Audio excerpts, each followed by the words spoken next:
সম্মানিত দেশবাসী ও মুক্তিকামী ছাত্র জনতা, শহীদের রক্তের বিনিময়ে ছাত্র নাগরিকের অভ্যুত্থানের মাধ্যমে আমরা যেই ফ্যাসিস্ট হাসিনার পতন ঘটিয়েছি এবং একটি নতুন বাংলাদেশের আকাঙ্ক্ষা করছি, তাকে নস্যাৎ করতে বিভিন্ন শক্তি ইতিমধ্যে তৎপর হয়েছে এবং নানা ধরনের ষড়যন্ত্র এবং পরিকল্পনা করা হচ্ছে।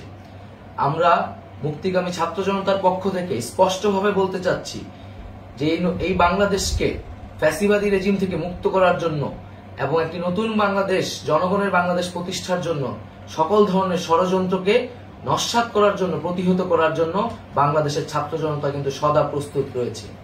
আমরা দেখতে পাচ্ছি নানান জায়গায় লুটপাট, সহিংসতা এবং সাম্প্রদায়িক হামলার মতো ন্যাক্কারজনক ঘটনা ঘটছে। আমরা এর তীব্র নিন্দা জানাচ্ছি এবং আমরা মুক্তিকামী ছাত্র জনতার প্রতি আহ্বান জানাচ্ছি যে এই ধরনের ঘটনাকে প্রতিহত করার জন্য আমাদেরকে প্রস্তুত থাকতে হবে, আমাদেরকে দায়িত্ব নিতে হবে। কেউ যাতে এই আন্দোলনকে নস্যাৎ করার জন্য এই ধরনের ঘটনা ঘটানোর সুযোগ না পায়, সেদিকে আমাদের সদা সতর্ক থাকতে হবে। আমরা আরো দেখতে পাচ্ছি যে রাষ্ট্রপতি গতকাল বলেছিলেন যে অনতিবিলম্বে তিনি জাতীয় সংসদ বিলুপ্ত করবেন, কিন্তু আমরা এখনো দেখছি যে একটি অভ্যুত্থানের পরেও এই ফ্যাসিস্ট হাসিনার জাতীয় সংসদ রয়ে গেছে। তাই আমরা ঘোষণা করছি যে আজ দুপুর ৩টার মধ্যে এই ফ্যাসিস্ট হাসিনার যে জাতীয় সংসদ, সেই সংসদের বিলুপ্তি ঘোষণা করতে হবে।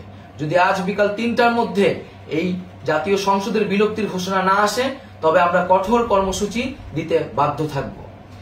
এছাড়া বন্ধুগণ, সবার জন্য আমরা জানাচ্ছি যে আমাদের যে অন্তর্বর্তীকালীন সরকারের কথা আমরা বলেছি, সেই সরকারের প্রধান উপদেষ্টার নাম আমরা ইতিমধ্যে ঘোষণা করেছি এবং এই সরকারের অন্যান্য উপদেষ্টা সহ সামগ্রিক রূপরেখা আমাদের প্রস্তুত রয়েছে।